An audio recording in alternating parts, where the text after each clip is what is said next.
Welcome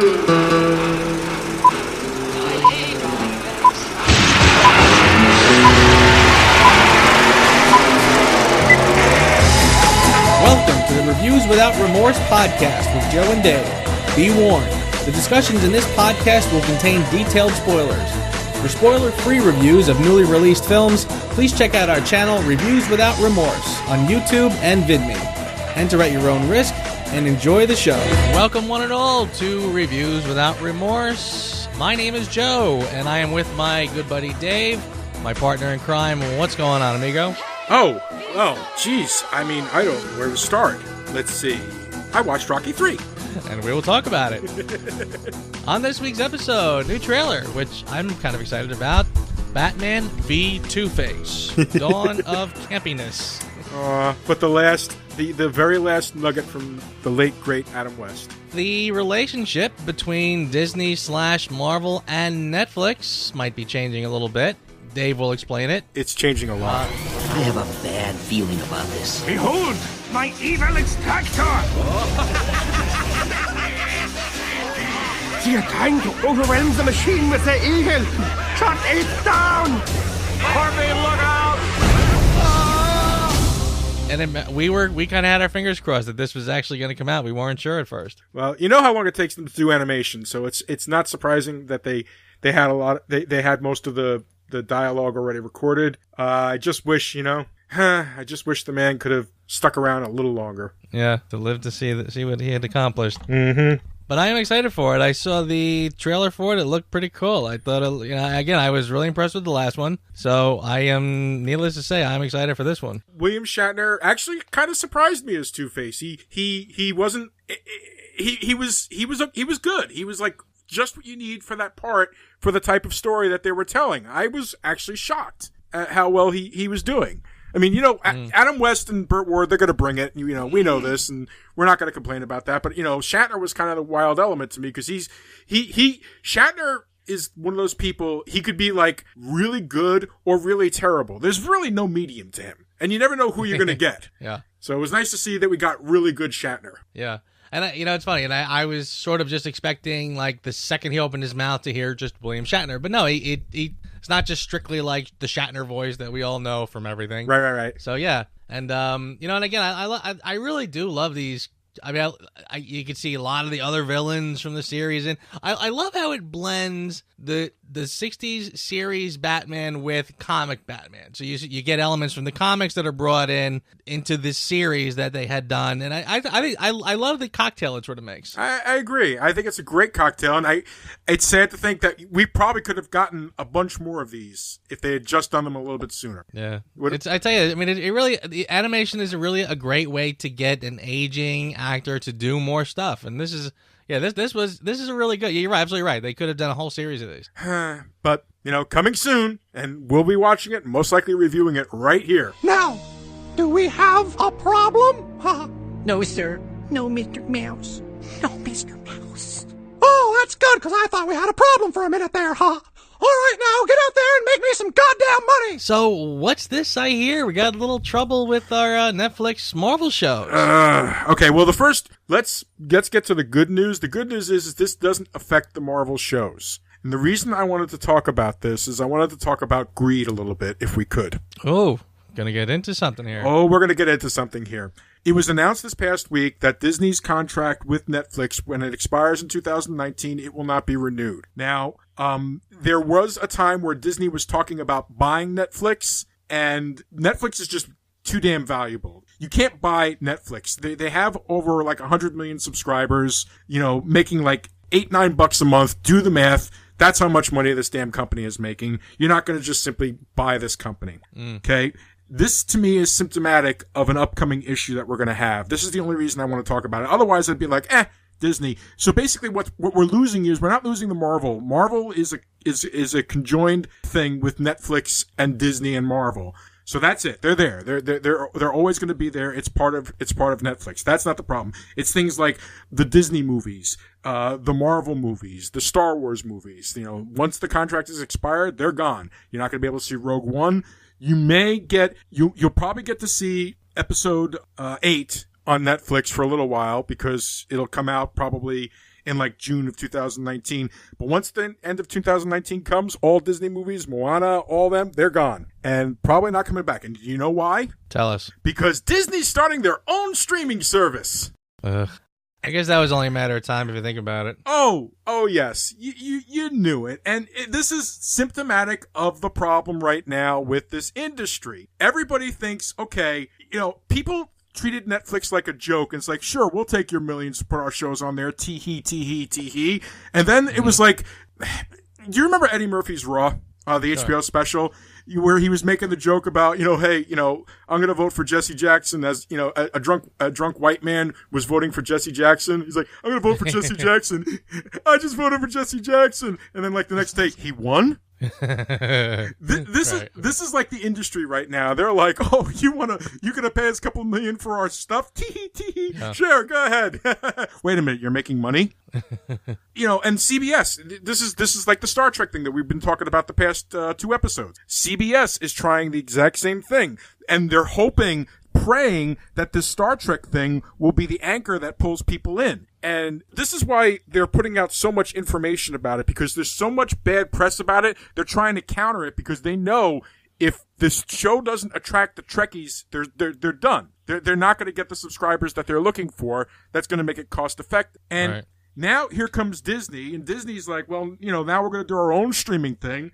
And you just know it's going to be one of those things where it's like, for this amount of money a month, you'll get this type of stuff. But if you pay a little extra, we'll throw in the Disney shows like Phineas and Ferb and stuff like that. And we'll throw in the movies if you pay a little extra here and so on and so forth. This is like these companies are trying to kill the golden goose that is streaming, which to me is the future of media.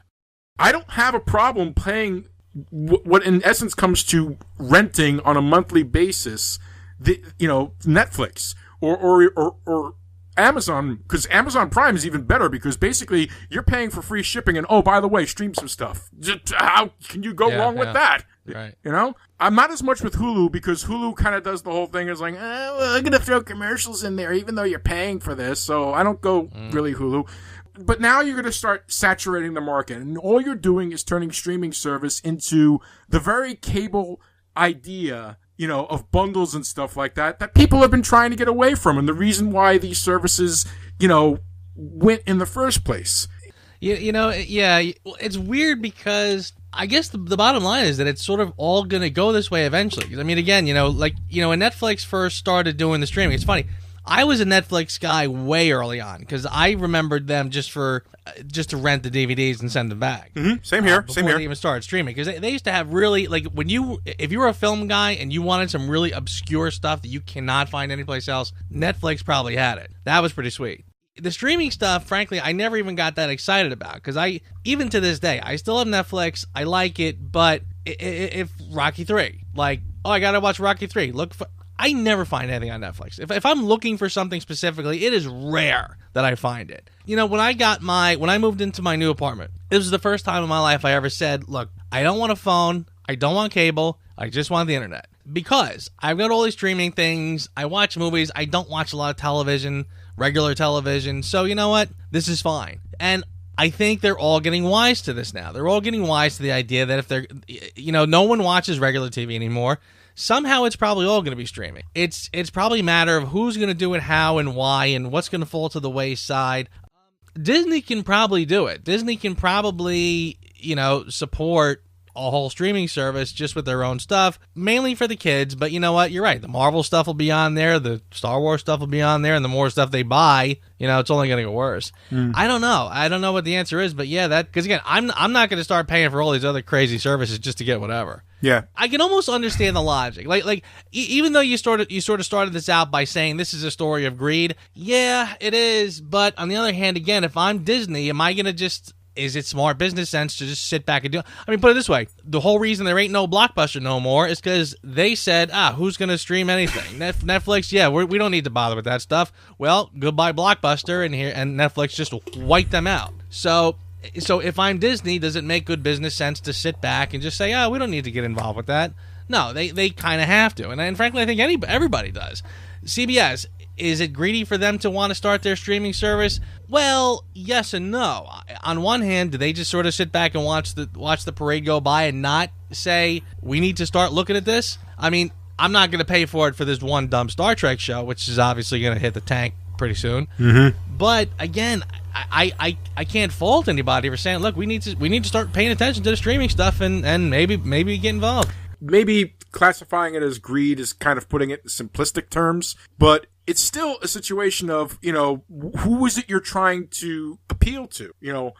Who's telling these people that, starting their own service is the best way to go and it will bring in customers? When you read about the record number of people that are just not getting cable anymore, they're just getting internet. Right. You're not alone in the world, dude. Every month Comcast loses hundreds of thousands of TV subscribers, but their internet numbers stay the same. People are just sticking with the internet. And I understand that, that they're looking at that and thinking, oh my goodness. It's like, but, why not work? I mean, for God's sakes, for all these years, they've worked with Comcast, with Cable, with, Time Warner Cable, Charter, and all these people making deals so that they can have their content on their little cable channels.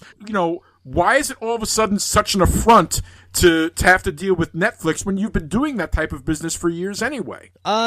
Yeah. Listen, I hear what you're saying, and it does kind of it does sort of have this kind of vibe, like they're all starting to gather together and say, you know what, let's pick on Netflix, and I hear what you're saying, but again, I don't know. It's I feel like I got a whole lot of nothing to say about it because it's just frankly just very, very confusing. I don't know how to feel about it. It's complex and it's hard to see what the solution is going to be. Because right now we're at the beginning of this attempt to change, and there's this part of me that wants it all to fall flat on its face. I feel like Hulu I thought was a great idea. You had all these media companies that said, okay, we'll have this one service that will put our stuff on and have people subscribe to it. I thought that was a great idea, but they borked. They completely borked it because number one, they started playing games like, well, we won't have all the episodes, just the last 5 episodes, or, well, if you pay extra, some of the shows will not have commercials, but some of the shows will have commercials. It's like, what are you doing? What the hell are you doing? Way to cut into the golden goose. It's kind of like the news industry. No one watches TV anymore. People are getting their news off the internet, and the news agencies are struggling, and now you get this kind of fly-by-night news. Like the news is just garbage now. I mean, they report on the silliest nonsense just to get eyeballs on it, but they can't make a revenue stream anymore doing it the old-fashioned way. So what happens? I don't know. I mean, the internet is changing everything. A lot of it is for the better. A little of it is not so much because they have to sort of refigure how they used to do things. Yeah, and now you're in a situation where you're unsure of what's truly true and what isn't true, especially when we're talking about news. Of course. Yeah. Absolutely. We want to get people all worked up and excited to watch whatever's on the news, so we're going to make everything sensational and whatever. Clickbait. Clickbait. Yeah, exactly, yeah. Yeah, the Walter Cronkite days are long gone. But and it's hard, but I sympathize. I mean, I really do. I used to at one point I remember working for a newspaper. They talked about the skyrocketing cost of newsprint, the fact that nobody's buying newspapers anymore. Like, well, what do you do?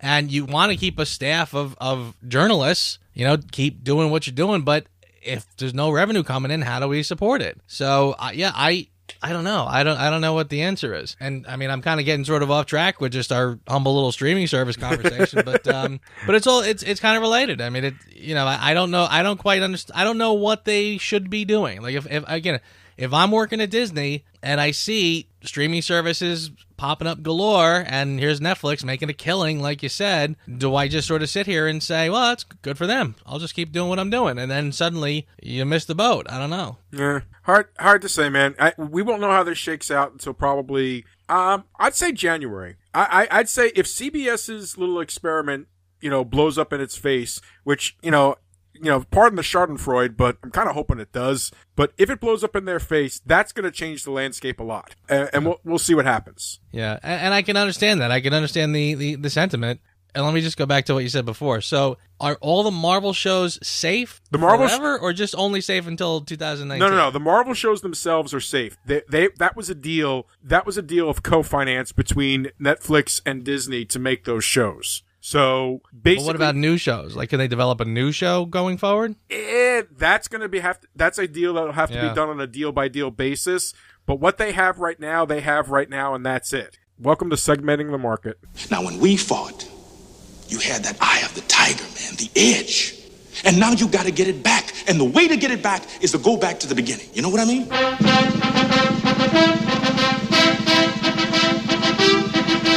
United Artists and Chartoff Winkler proudly present Rocky III. The worst thing happened to you that could happen to any fighter. You got civilized. Rising up, back on the street. Rocky III. Oh, gosh, Rocky III. Do you realize that Rocky III was the first Rocky I saw in a theater? You know what? I think it's mine also. I think that was the first one I saw in a theater, too. Funny you say that. After winning the Ultimate title and being the world champion, Rocky falls into a hole and finds himself picked up by a former enemy. Yeah, right. Synopsis. What an amazingly... I mean...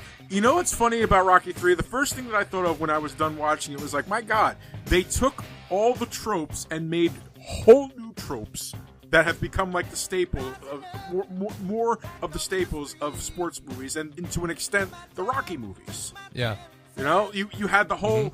You had the whole, you know, the thing that happened in Rocky II where he lost his edge because of Adrian and everything like that. Now in this one, he loses his edge. He lost his edge doubly. Number one, because he lost. Number two, because Mickey, before he died, you know, revealed that, hey, your championship was held because we were careful who you fought. Yeah. You know? So, like, this was kind of a compelling reason for him to have lost his mojo. And yes, absolutely. You know, I was like, oh, I didn't remember. I thought, like, you know, it's been years since I've actually sat and watched the movie, so my original thing was, oh, Mickey died, that's why I lost the fight. And it never occurred to me, well, wait a second, no, it was much more. Mickey dying certainly was a contributing factor, but his feeling that he didn't earn the championship as long as he did was what really messed with his head. Yeah, agreed. And you're absolutely right, too. I remember when I was younger, I walked away with the same idea. Mickey died, that's why Rocky lost. And you're right. Now that you watch it with a different perspective, you can see that it really is more to it. There's a lot more to it than that. I'll tell you what. I'll start off by saying this. I am really, really sort of just falling in love with this franchise all over again. I am absolutely loving rewatching these films and discussing them because I'm really just I'm really glad we did this series. Me too, man. You know, and it's funny. I didn't think, because again, I've seen these so many years and they're just so there. I wasn't expecting to really sort of just get so enamored with these all over again. And Rocky III, I said last week, it's funny, I said last week that my brothers and I always kick around the Rocky movies and which one is the best. This one is my personal favorite. And just like I said last week, and it's funny, my brother wrote me an email this week saying, you know, he's like, oh, I heard a podcast, and you're right. He said, thank you for clarifying. You know, I never said Rocky II was a better film. It's just the one that hits me on a gut level. Okay. And and here, this is the one that hits me on the gut level. I think I not only does it hit me on the gut level, but I also feel, and again, I'm not going to pitch the idea that it's better than Rocky 1. However, Stallone here, he has so honed his craft at this point, where he is really just, not only is he delivering a film that is just so entertaining on multiple levels, but he's still delivering an excellent screenplay. The screenplay here is excellent. Now going forward, you know, that's a different story, and we'll get to that. Yeah, but here he is still, as far as I'm concerned, the screenplay in this film still works, where everything is thought out. Nothing is by accident. It's a very, very clever script. Like you said, he has to. What are we going to do now? Again, we did Rocky 1 and we did Rocky 2. Very similar stories. Rocky 2 is very similar to Rocky 1. Again, some things are better, some things are worse. It's not exactly the same, but essentially it's more or less the same story. The same characters are there. It's essentially the love affair with him and Adrian. Mm-hmm. That's the core of the story. The fight is sort of almost a byproduct of the story. Now, Rocky 3 is a different animal. That's where they really do change things up a bit. But I really feel like he really delivers a powerhouse experience in this one. It's a different story, and I just love the idea that this is now about, Rocky was a bum, he went the distance, and yada yada. Here, he hit it. He got what he wanted, he became the champ, and this is about when you sort of get soft afterwards. Like you've gotten the things you want, and you lose your edge. And I like that a lot. I think a lot of people can identify with that. I think it really, really works really well. And, we'll get into the details of it, but just overall, I think this to me is a powerful movie. I completely agree with you. I again found myself amazed just how enjoyable and compelling the movie was. And a part of me kind of like used to think of it when I first went to this. I really had this thing in my mind where I was like, oh God, here it comes. It's the Eye of the Tiger movie. It's the movie that gave us Mr. T and, the A-Team. It's the movie that made Hulk Hogan like the big wrestling guy. It's like, that's all I thought of it as. I remembered these little elements of it, but, the beauty of so many years in between and just maybe not really focusing on the movies is that you get to look at it with fresh eyes, and it's still,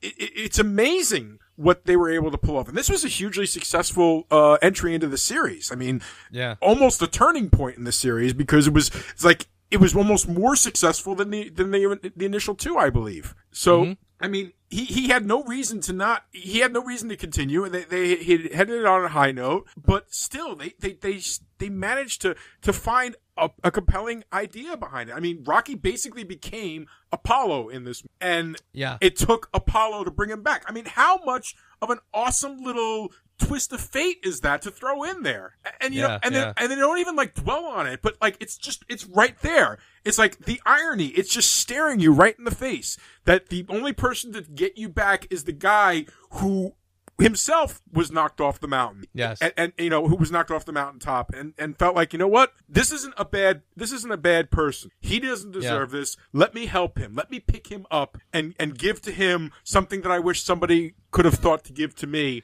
when I was at my lowest. Absolutely. And I'm so glad you said that and caught on it, because I felt the same way. I felt like this was a really interesting, because again, like you went from Rocky 1, Apollo takes it too lightly. He's just fooling around, having a good old time. By the second one, like I said, he last week, he was totally caught by surprise, totally rattled. His whole foundation was rocked. And now he has to make things right. And of course he goes back and he loses. Now in Rocky 3, I believe he is presented with a different sort of scenario where he still sees a way to make things right. Not only is he I love the fact, again, after this you're going to owe me a favor. What favor? And I love how, that to me was fantastic. And it's almost and not overdone. He said it twice in the entire movie. It was beautiful. Yes. Please continue. I apologize. I just wanted to point that out. That's right. No, it's good. The rule, I think you're right. The rule of 3. He said it once, and then he said it again. Like, well, what? Wait, what? He's like, just don't worry about it. And then you get to the reveal at the end what they were talking about. The two of them just sort of square off. But even beyond that, like that would have been enough to just say, okay, I get what his character is doing. But overall, you see Rocky got thrown for a loop, and it's like Apollo can see exactly what's wrong, and he can step in and do something and make it right and still be involved in the whole thing. Again, like he doesn't, you get the impression like he doesn't like being out of the loop. He doesn't really like retirement. So you know what? Here's a way to sort of stay involved, and I can right a wrong. I see exactly what went wrong there, and he can step in and fix it. Right. And it's really great. You really see you believe his passion. Like he's very passionate about getting Rocky back on track and whatever. And it's just great. I love that. But yeah, so I think everybody's motivations here seem really on point. I don't doubt anybody's motivation here at all. So yeah, anyway, you had the opening of the movie with that. The movie had 2 major montages. You had the opening of the movie, which basically showed the evolution of Rocky, which was brilliantly done. Absolutely. So brilliantly done. You have the evolution of Rocky. You see him, with his success, and you see the bitterness growing in Paulie as it's going along as well. So that's such a great way to open it. And of course, you have the training montage later, but we'll get to that. And, culminating in Paulie destroying the Rocky pinball machine and having that little moment. And, oh my God. And that one line by Stallone, people make fun of him sometimes because hey, he plays a bit of a dope. But I've always cherished that one line. Friends don't owe, they do it because they want to. Yes. I freaking have always loved that line. I thought that is such a brilliant way of looking at it. And so, and yet still told in such a Rocky way, in such that, lovable lug way. Yes, agreed. He didn't make it too overly flowery, just, straight right to the point, just like Rocky. I love that. And, Paulie getting thrown in the team was also another great idea because once Mickey was out of the picture, you kind of lost your little bit of comedic sidekick. Mickey could play serious like no man's business, but when that man screams from the corner, you just can't help but chuckle a little bit. You know what I mean? Yeah. And now that we knew he was losing him, getting Paulie in there was just what you needed for the little extra comic relief. Yeah, agreed. Yeah, I thought it made perfect sense.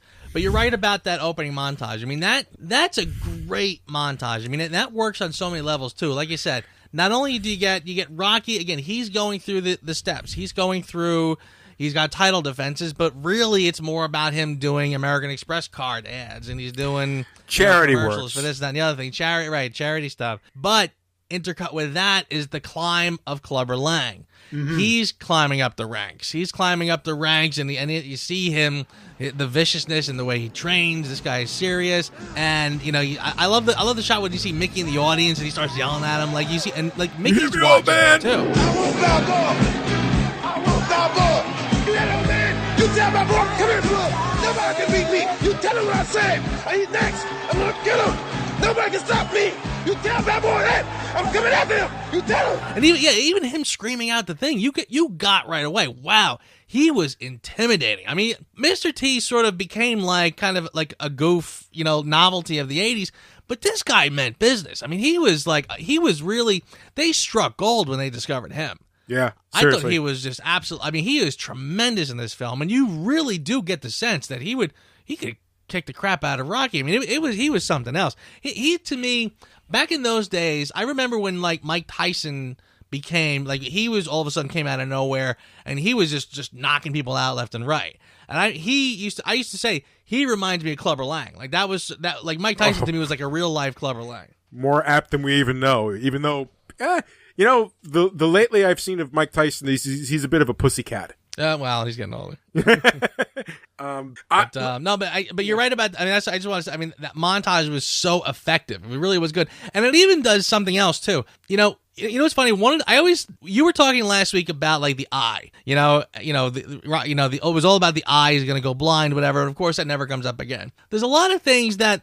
A lot of the films do certain things that happen and then they sort of get forgotten about. Mm-hmm. I kind of feel like in this one, and I got a defense of it and a criticism of it. Oh boy, I noticed in this one, well, Rocky all of a sudden seems much smarter in this one. He's not as dumb as he was in the first two. All of a sudden now he's pretty sharp. When he bails Paulie out of jail and he's giving Paulie the talk and he's 100% right and he's well spoken and he's dressed nice. So suddenly you get that, and I kind of feel like they sort of backtrack that going forward too. They try to get back to the idea that Rocky's, talking a little more street level again or whatever. But I do. They actually kind of explain that though. They do kind of sort of explain it. But please, I apologize for interrupting you. No, it's all right. Go on. It's all right. But I felt like it was sort of understandable because when you watch that montage and you sort of get the impression, you get the idea that now that he's the champ, but again, you got to figure he didn't make, he made a couple bucks in the end of Rocky 1 that he lost in Rocky 2. Here, he made the jackpot. And now he's got some bucks and he's doing things. So I guess the way I sort of felt was that now that he's doing commercials, he's doing appearances, and everybody wants a piece of Rocky Balboa. He's probably learning things. He's probably got somebody who's teaching him things. He's probably schooling himself. Mm-hmm. He's probably got people training him on how to do commercials and things. That was kind of how I interpreted some of that. I could be reading too much into it, but that was sort of how I read that. Honestly, I mean, I hear where you're coming from, but I never questioned it. because after Rocky 2, they established that he is willing to learn to improve himself. So that too, yes. And since they established that this movie is basically taking place 3 years between the end of Rocky 2 and when the movie begins, that is plenty of time to, truly learn a lot. I mean, he's still not like, a genius or anything like that. He's better spoken, but he's still a lug. And, Right. Deep down. Yeah, you're right. Yeah.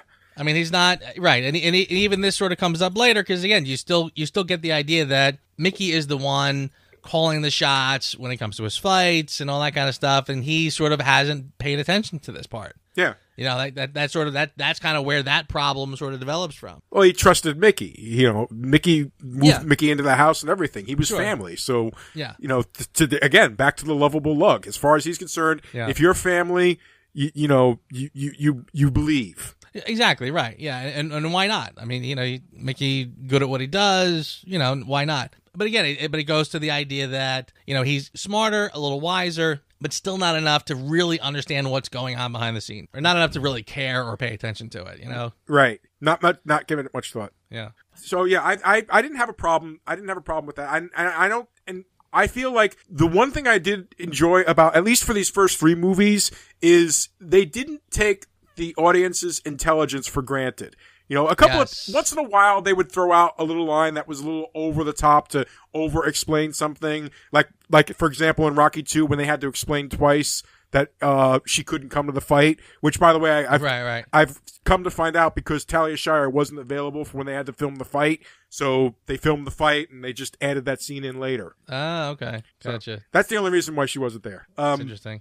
And I don't have a lot of problems with this movie. I'm still amazed at how well it holds up after all these years. I felt all the performances were right on. Stallone is definitely at the top of his game, and he's definitely upping the, his filmmaking skills. And again, it makes me really wish that he would direct more, because it's obvious he's got a great camera eye. He knows how to film action. He knows how to film, I mean, there are shots in that movie that are, to this day, they're cliche because he invented them. The whole shot where he's like walking up to the camera and taunting Clubber into the camera, and then it's the slow motion of Clubber like punching at him and everything like that. He invented that stuff. Right. Very true, very true. That stuff is like freaking brilliant right there. The whole, my God, I kind of feel like I'm gushing a little bit. The whole, Apollo trying to get him back to, his earlier mindset by bringing him to the LA gym that he worked at, that he used to work out at. There were some moments there that were a little uncomfortable. Okay, I'm sorry. Well, when they first go into the gym and Paulie's reaction to everything, I was like, oh. I was like, whoa.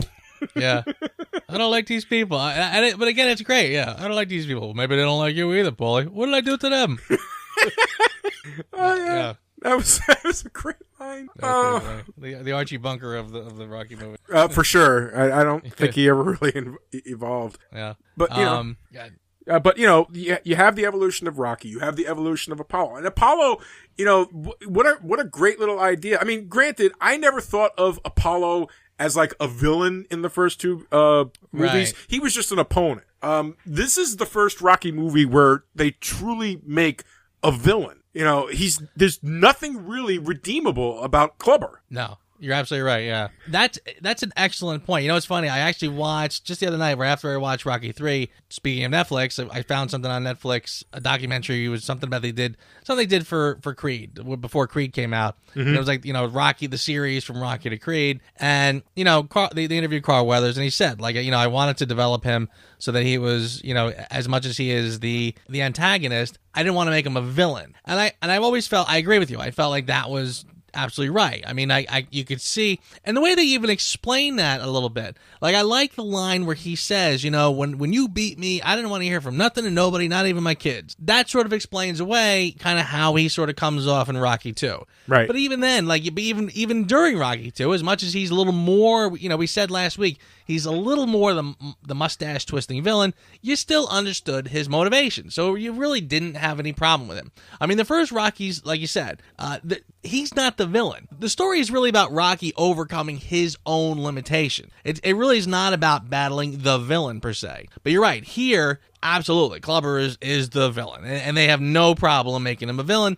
And again, that's probably, like I said, Stallone is honing his craft here, I think, exceptional. And even though Rocky here, it's still a story about Rocky overcoming his own demons. And again, now the demons now are different. The demons, like you said, Mickey died, but now he doesn't know, did I earn that? Did I not earn it? I don't know what's up or down anymore. That's really the struggle. But Stallone is smart, and he says, you know what? But a nasty villain won't hurt either.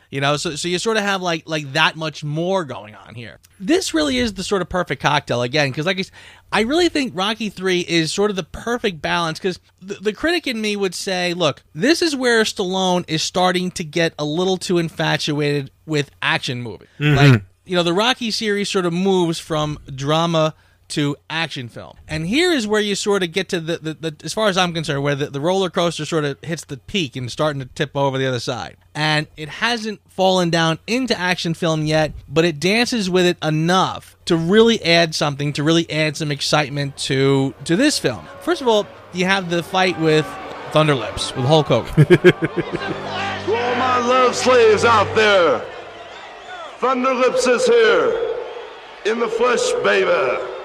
Oh my God. The ultimate male versus the ultimate meatball. Really, that does nothing for the story. I mean, that scene really has nothing to do with the overall story. It was just sort of a fun little detour in the beginning. And the thing that is sort of that you notice about this, again, he wants to be sort of like the action hero. He goes into this thing just for fun. Hulk Hogan goes crazy, starts throwing them all around, and yada yada yada. As he's going at, he throws Rocky out of the ring. Okay, fine, we're done. As he's walking back. Now, if it just ended like that, that's not much of an ending for that scene. No. Rocky takes the gloves off, pulls the gloves off, goes back inside, because now Hulk Hogan is starting to throw people around. He's starting to punch the cops. Rocky now he has to go and save the day. So he goes back in, pulls him back in the ring, boom, boom, boom, and now we're back at it. Bang, bang, bang. And he beats the crap out of Hulk Hogan, tosses him out of the ring, and that's when you start to see it. It's like, okay, now he's getting he's a little infatuated now with the action hero. But it was a great scene. Again, spectacular scene. A lot of fun. You loved it. And even throughout the film, there's a little more. I mean, if you think about it, from then on, the confrontation with Clubber Lang, and then it goes straight to the first training montage. And of course, the first training montage is him not taking it very seriously. They rent the big hall. There's singers and nonsense going on all around. He's really just and the bubbles. Don't forget the bubbles. Right, the bubbles. Mickey hitting the bubble away is like one of the best shots. So yeah, but I tell you, here's something funny. Even though that is supposed to really just sort of be for silliness and to show that Rocky's not taken it seriously, the music in there, if you actually hear that on the soundtrack, is actually pretty good. Like, I could actually listen to that music. Like, it starts off kind of silly, but then it starts to build up, which was smart, because again, not only does it make the scene, you start to get fun. Rocky finally starting to run. Like, there's a shot of him like running down, along the river. He's dragging Mickey like in a big tricycle or something, which is kind of cool. And you needed that too, because you needed to, at that point, you don't realize that Rocky's gonna lose. Like, at that point, the film is just sort of progressing along, and he goes into the fight. It doesn't feel right. It doesn't feel like the classic, training montage. Yet it was just enough to kind of where you didn't know what was going to happen. Right. But anyway, like I said, the emphasis though gets right into the action. Then of course is the fight. He loses the fight. Then we go straight into training with Apollo. We pause to talk to Apollo, and we get these scenes, which are also great, by the way. And I don't mean to skip over, but I'm just talking about the action at this point. We get into another training scene. Again, Rocky's heart's not in it. Whatever.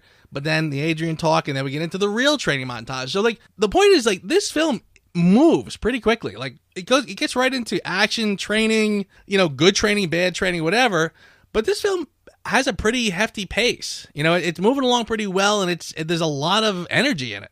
Is it like, I counted it at an hour and 39 minutes. Is it like the shortest Rocky movie of all of them? No, definitely not. At this point, is the shortest, because the first two I think are like almost 2 hours exactly. Like I think one is exactly 2 hours and one is like an hour and 59 minutes or something. This one is shorter, but Rocky IV is by far the shortest. So we haven't even gotten to like the Rocky that territory yet. But this one it's a brisk pace, but it's not as long as the first two. Okay. Yep. First Rocky was 2 hours. Second Rocky, an hour and 59 minutes. Third Rocky, hang on, I am doing this as we're recording because I'm a professional.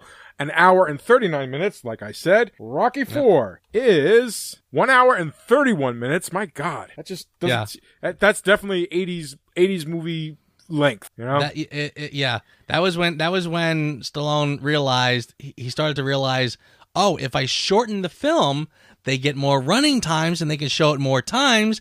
That's more box office. So yeah, he was wising up by Rocky IV. Rocky Balboa was an hour and 44. I'm sorry, Rocky V was an hour and 44 minutes.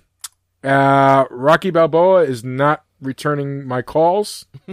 I'm hitting enter. Fine, be that way. This is what happens when you do it live, ladies and gentlemen. We'll do it live! There you go, an hour and 42 minutes. Wow.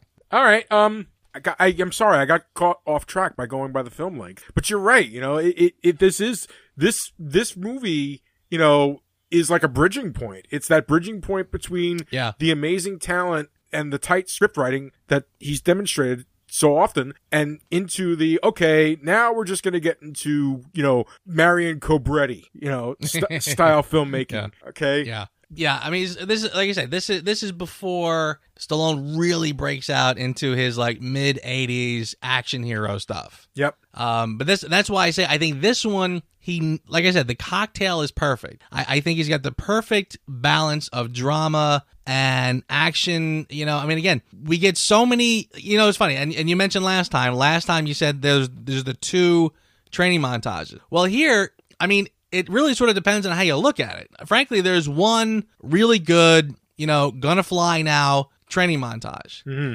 Yet there's a kind of a whole bunch sort of before that. So it's almost like, I mean, depending on what you want to call a full blown training montage, you know, that'll change your answer. But seriously, if you think about it, there's actually a few in this. I mean more along the lines of the training montage, the real one precedes the one that precedes the big final fight. That's to me the real montage. Anything else before that is kind of like just filler. Yeah. No, I agree. I agree. But again, I feel like they're there still. Like you still get, you know, again, I'm just sort of like talking about his emphasis on action. You know, that's why, you know, you get more of it this time. But yeah, you're right. Yeah. I will say this much. I mean, I did enjoy it, don't get me wrong, but I'm not quite I don't feel as enthused talking about it as I did the first two. I don't know what that means. You know, what's missing in your eyes? You see, that's the thing. I think one of the things I enjoyed about the first two Rocky movies is they kind of felt real. And I don't know, this kind of, it goes back, I think it goes into my Who Asked You. I think that's really what it is. I think that's bothering me a lot more than I'm even realizing. And when we get to it, I guess we can discuss it further. But I think that's really what it is. I think the other part of it for me is like, I kind of feel like this was like the last great Rocky movie, you know?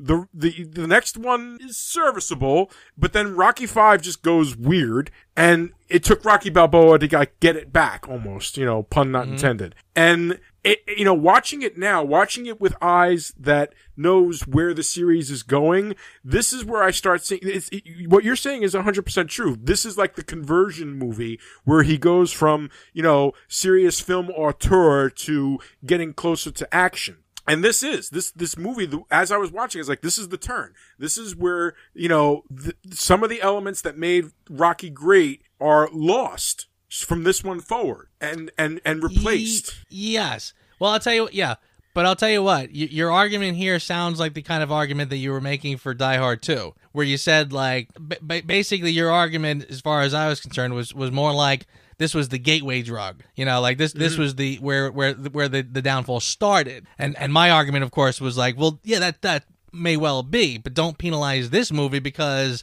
the ones after this kind of start to drop off. I'm not going to penalize this because I know the future. I hear. No, I'm absolutely not penalizing it. You know, I feel like my complaint in Who Asked You is more valid than anything else. but but we'll get to that in a couple minutes. It's a hard movie. But it's still entertaining. It's it accomplishes the goals that it needed to set out for. You still had Rocky. You still had a torn person, brought back together, rising to the top and coming from behind, and the glorious victory, and it's fun and it's exciting, and you laugh and you cry and you cheer. I mean, my God, Mickey's funeral, you are made of freaking stone if you're not blubbering during that entire funeral. Yeah, I totally agree with you there. And again, that to me is sort of an unsung. Again, we've been around it so long, we're so used to it by now. But again, the first two, this is the movie that, again, on one hand, we start to criticize it a little bit because now it's kind of getting a little action heavy. However, that was the most emotional part of any Rocky film as far as I'm concerned. 100% especially agree. up until this point. Yeah. I mean, you were crying your face off when Mickey dies. I mean, we've talked about films where... we're just meeting this character and then he dies because he sacrificed himself and we're supposed to get all upset. But it's like, no, you haven't earned it because we haven't got to know this character yet. Mm-hmm. We know this character. Even if this was, like, let's say, for example, this is the first film and halfway through the film, this poor guy dies. We've already gotten to know him enough to know that we don't want to lose him and we're upset. However, we've already been with him for 2 films. We know this character. He is a household name at this point. Yeah. So when he goes, oh man, is that earned? That is incredibly earned. And yeah, if you're like you said, if you're not crying your face off for this one, you got no heart. especially. I'm sorry. Yeah, agreed. And that little piano tinkle thing that Conti does when he's being reflective about it, it just adds to it as well. Where he's like, he's out on his motorcycle and he stops by the mausoleum where he's buried. Then he stops by the statue. I mean, just so well done. And just, absolutely. I mean, that's right. And that's the beginning when Rocky's just a total mess after that. And you understand why he can't get it together after that. And incidentally, by the way, I raved last time about the score. Here, the score, again, is phenomenal. Now, again, a lot of the cues here are lifted right from the last one. Right. So again, as long as I raved last time, I got to rave again here. I mean, some of these, and incidentally too, I even mentioned last time, certain pieces of music, like when he's working in the meat factory, they play something. A lot of those cues don't even show up in the soundtrack until Rocky 3 for some reason. But I guess that happens in a lot of films, whatever. Yeah. But if you're, if you like the music from these films, Rocky 2 and Rocky 3 is where it's at. Those are the 2 you need to get. In fact, I finally dug out like an old iTunes gift card that I hadn't used yet. And after last week talking, I got the Rocky 2 and Rocky 3 set. How I didn't have them, I mean, again, I've had them on cassette. I've had these movies on cassette. That's how long ago I've had them. So when I went to dig it up after we talked about it, I'm like, how could I not have these? Like I've had them a million times. So I had to buy them again. So there you go. But yeah, I mean the score, the soundtrack, so good. I'm pretty sure I had an 8-track of the original Rocky soundtrack. I wouldn't doubt it. That's how old I am. Get off my lawn. And incidentally, by the way, Eye of the Tiger. This was the one that gave us Eye of the Tiger, and this was sort of before. Yeah, now this is before they get just wildly carried away with like the Rocky IV soundtrack, where the whole movie's the soundtrack. But this was this. Everybody was playing this. This was the one you had this playing in your car. You had it playing all the time. This was the song because I mean it went with the film. It was a tough sounding song, for what it was. Oh my God! And it became Mr. Hulk Hogan's theme music every time he walked out in the old WWF days. Is that right? Before he had his own actual theme song that he came up with? No, he didn't have a theme song. That was the thing. After he did this movie, not many people remember this. Unfortunately, I was a WWF, now called WWE, nerd. My brother and I used to watch it all the time. Me too. We used to go to the matches and the local place and everything. And Hogan was a villain. He was originally a villain. And after this movie and his popularity soared, they made him into a good guy. And that was the beginning of his good guy career. And that was like his meteoric rise. I mean, his whole career you can thank this movie for. And to the point that he even took this song and he just had it play the opening riff. Dun, dun, dun, dun.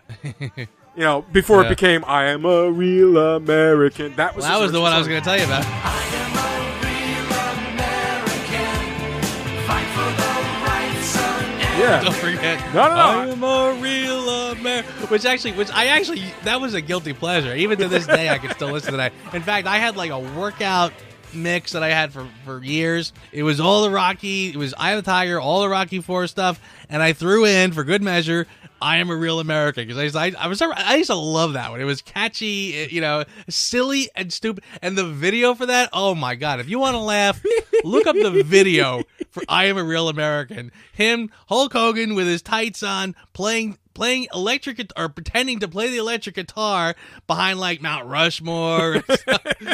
Oh my God. It was a product of its time, yes.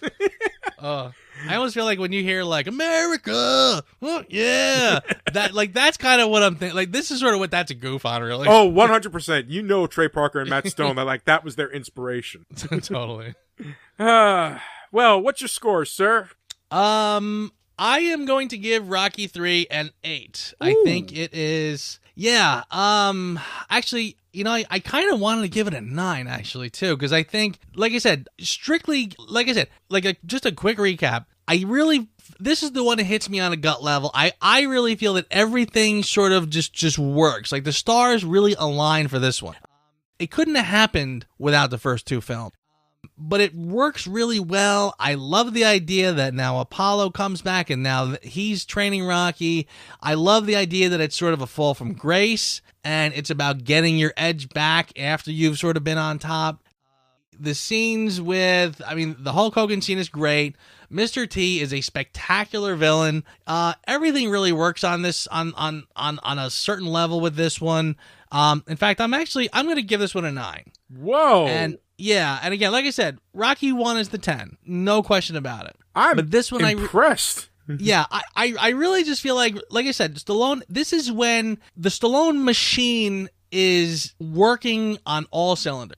After this, again, he knows this formula so well going forward that he can do it with his eyes closed. He can do it in his sleep. But here, the craftsmanship is still there. It still has the magic of the first two, plus that added kind of adrenaline from the kind of Stallone action movie guy that's starting to creep in. Uh-huh. And it doesn't get carried away with that yet. He just injects it with a little shot of adrenaline to sort of take it to the next level. And because of that, I really feel like it works just really, really well. Everybody is in top form. Not a perfect film. Like I said, it's not perfect. It's not the 10 that Rocky was, and I will mention a thing or two when I get to the Who Asked You part. But honestly, this is my personal favorite. I really feel like out of the whole series, this is the one that really sort of hits a home run, hits everything on all cylinders, and I love it. I just love it. And so, yeah, there's my 9. It's 8, and if somebody wants to accuse me of throwing a little nostalgia in there, you know what? I'll take it. That's probably true. But show me where this film doesn't work. We'll talk about it, because as far as I'm concerned, everything about it works. All right. Well, I gave it an 8, and I based the 8. I only dinged it really because of, again, my Who Asked You, and I hate that I'm like teasing it because it's going to sound like it's this wonderful, huge thing that I'm coming up with, but it's really not. And that was really the major thing that I had a problem with the movie, and it made it harder for me to enjoy it, but not too terrible. But yeah, everything else about it. I originally figured I was going to give this movie like a 6, maybe a 7 at most. But really? But I was surprised. I was really entertained. Again, the one thing that's been great about revisiting these movies is you forget, and not that just that they were a zeitgeist for their time, but they actually had layers to them that I had never considered. It's like going back to Bugs Bunny and realizing that every once in a while Bugs Bunny would say something wholly inappropriate for a kid, but that completely missed because you were a kid when you were watching it. Agreed. Right? Yeah. No, I think people take for granted this film but it really is still the screenplay's solid. Everything works. When people's motivations are very clear and very easy to believe, I find that to that's half the battle. Yeah. And that really is like the engine of a successful screenplay, and I think he's nailed it here. Yeah, I do agree with that, except for the one thing, but we're gonna get to that. Well, here we go. All right. Why don't you? You want me to go first? Go ahead. All right. Who asked me? Well, gotta tell you the truth, my man. My problem is Clubber Lang. Really? Yeah, he was just okay. Let me start very simply. As a villain, Mr. T was outstanding. As a villain, the character was really, really well done. But he was extremely one-dimensional. He was just a villain. There was nothing redeeming about him. He was a complete antagonist. He is the embodiment of the 80s villain. There's no complexity to him. He just is a hate machine who is out to get Rocky, and, you know, no nuance. Like you were just saying before about how Carl Weathers said in an interview that he didn't want Apollo to be a villain. And right. It comes through. You know, I never, ever at any point perceived Apollo as a villain. And I liked that. I liked the idea that, you know, no, this is just boxing. You know, boxing does the whole, you know, even to this day, the MMA does the whole, I'm going to kill you, I hate you, blah, blah, blah, blah. And meanwhile, they're going backstage high-fiving each other. It's like, we're going to make such money, you know? Right. I couldn't, it was like, it was the melding of boxing and wrestling, where he was just so unbelievably bad that he was like flat. He was just, you know, but again, I'm not trying to say that's a bad thing. I feel like he could have used some nuance and depth. What kind of nuance and depth I would have put into, I have no idea. But if you're talking about this, his character is the weakest link in the entire movie because of his lack of nuance and depth. And that's it. And honestly, dude, even as I'm complaining about it, it's not really like a deal breaker for the movie. It's just, you know, in this movie, you know, whereas the first Rocky movie, it's like, I couldn't find a damn flaw. And the second Rocky movie, I basically had to dig deep to find a flaw. You know, here, right. Clubber Lang is the obvious flaw as a character. All right. I will accept it. I don't know if I agree with it, but I will. You just like your villains to be these one-dimensional, you know, mustache twirling. Yeah, I'm gonna take the girl to the railroad track. I don't, but I'll come back to it. It's okay. Okay, who asked you? Who asked you? If there's anything lacking in this film, if there's anything that I don't know that this would have made the movie better, because again, the movie is doing something different than the first two did. But it's hard not to notice that Adrian takes a back seat in the story. The first two, she was the linchpin. Everything sort of hinged on her. She was an incredibly important part of the story in the first two films. Here, she really does take a back seat. Now, what I like is that she still manages to be the one who, you know, when he reaches his arc, when Rocky hits bottom, he's ready to throw the towel in, he's done. She's the one that sort of confronts him and forces him to look inside himself and to really understand what's wrong. So I like that scene.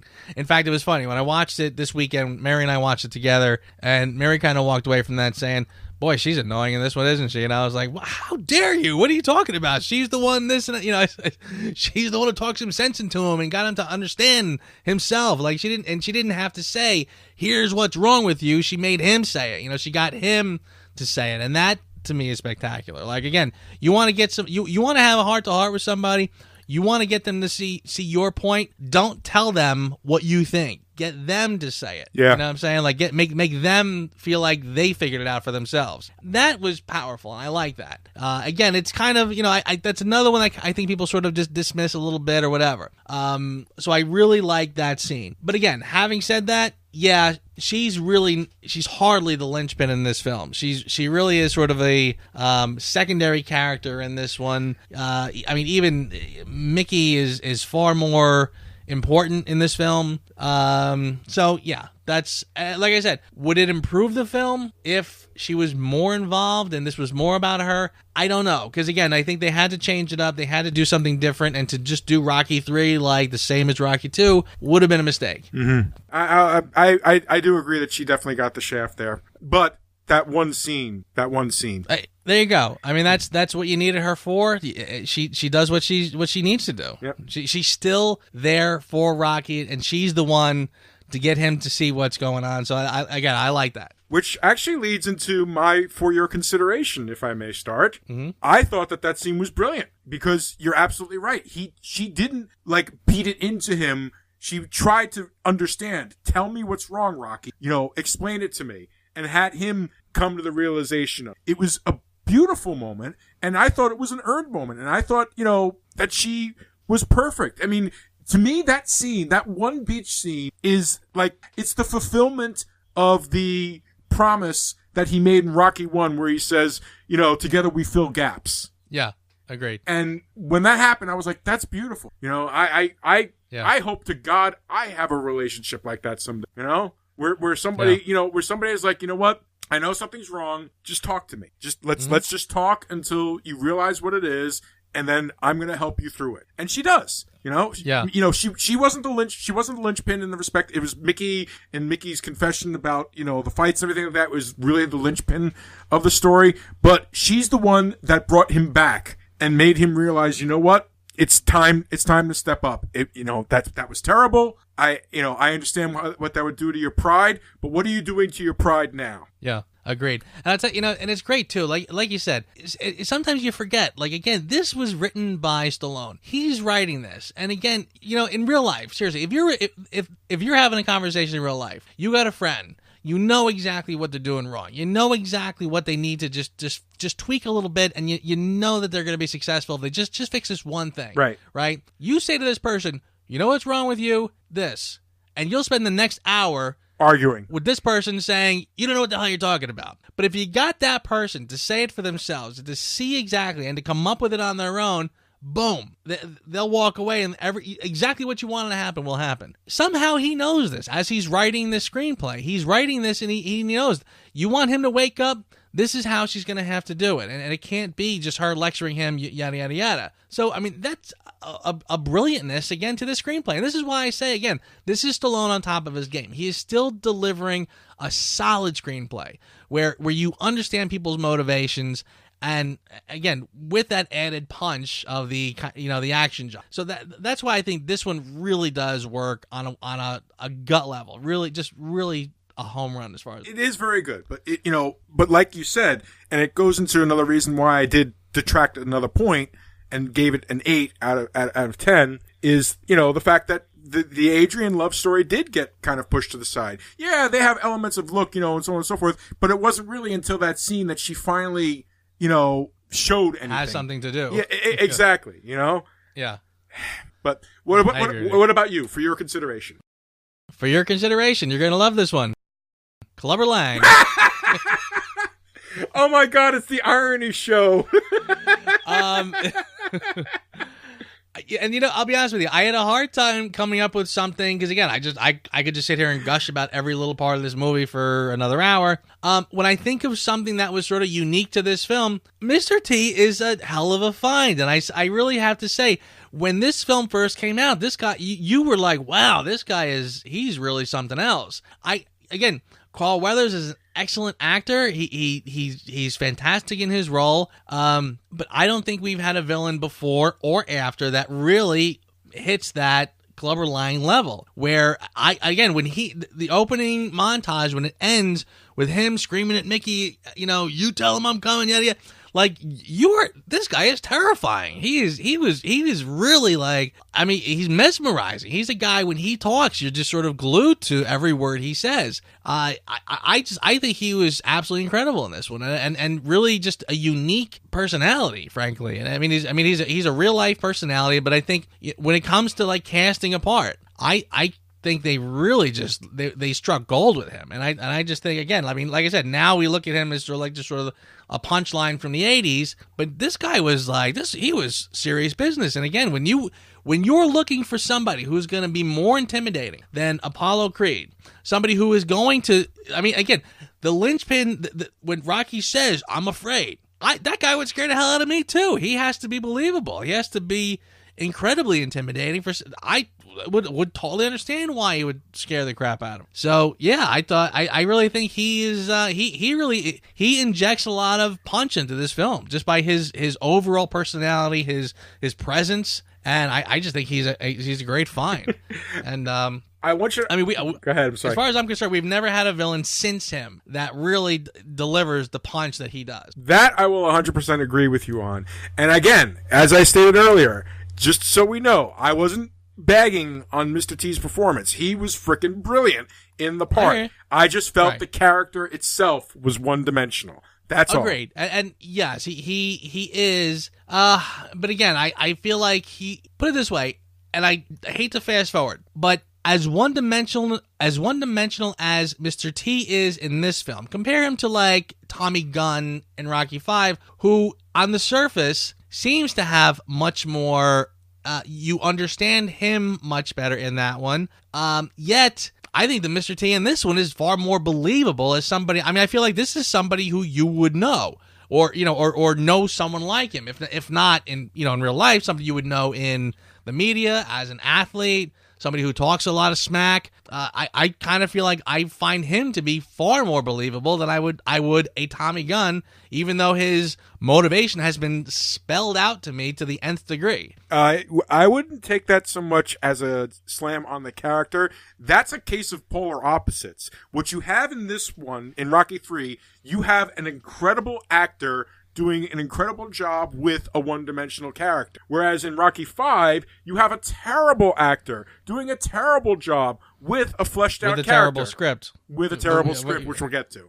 but with a character that they at least attempted to flesh out. Okay.